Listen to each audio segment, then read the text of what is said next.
മറ്റൊരു കാര്യം, Amazon card ഭൂമിയുടെ ശ്വാസകോശമാണ്, അല്ലെങ്കിൽ ഭൂമിയിൽ ഏറ്റവും കൂടുതൽ ഓക്സിജനും കാര്യങ്ങളൊക്കെ സപ്ലൈ ചെയ്യുന്നത് ആക്ച്വലി റിലീസ് ചെയ്യുന്നത് ആമസോൺ കാർഡാണ് എന്നുള്ള കാര്യങ്ങളൊക്കെ ഒരുപക്ഷെ നിങ്ങൾ കേട്ടിട്ടുണ്ടാവും എപ്പോഴെങ്കിലൊക്കെ.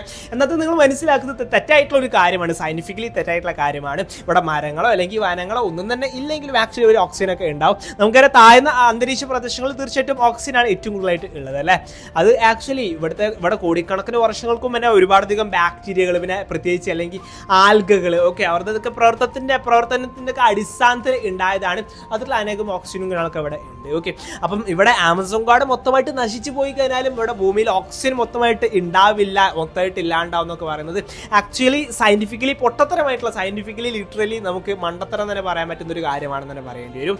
നിസ്സാരവൽക്കരിച്ച് കാണല്ല കേട്ടോ, ഒരുപാടധികം പ്രശ്നം, ഇതിനേക്കാളൊക്കെ ഉപരിയായിട്ട് ഒരുപാടധികം പ്രശ്നങ്ങളുണ്ടാവും. പ്രത്യേകിച്ച് ആഗോളതാപനത്തിനൊക്കെ ഒരുപാടധികം ഭയങ്കരത്തിൽ ഇത് ഇമ്പാക്റ്റ് ഉണ്ടാക്കും. അതായത് നമ്മൾ കാർബൺ ഡയോക്സൈഡ്, നമ്മളെ ഭൂമിയിലെ ആകെ കാർബൺ ഡയോക്സൈഡിനും കാര്യങ്ങൾക്ക് വലിച്ചെടുക്കുന്നതിൽ ആമസോൺ കാടുകളിലെ മരങ്ങൾക്ക് വളരെ വലിയ റോളിനുണ്ട്.